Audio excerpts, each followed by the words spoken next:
Paru plus au sud, dans le Negev, lors de l'évacuation d'un village bédouin construit sans autorisation. Un policier israélien avait été tué volontairement, selon la police, involontairement selon les bédouins qui ont assisté aux funérailles du chauffeur abattu par les forces de l'ordre. Mathias Inbar.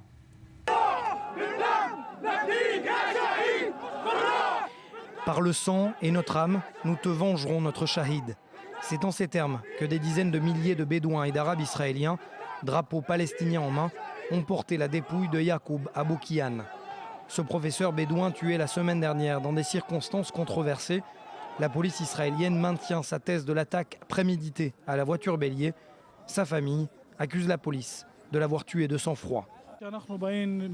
Nous sommes venus ici pour nous faire entendre. Le gouvernement israélien a tué un innocent, un professeur, un directeur adjoint d'une école qui n'a jamais été coupable de quoi que ce soit. Ils l'ont accusé de tout, qu'il était de l'État islamique, il est sorti de sa maison pour tuer.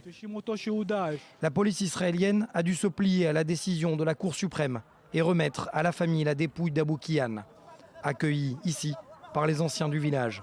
Ces derniers, comme les plus jeunes, l'assurent, la situation sur le terrain reste explosive.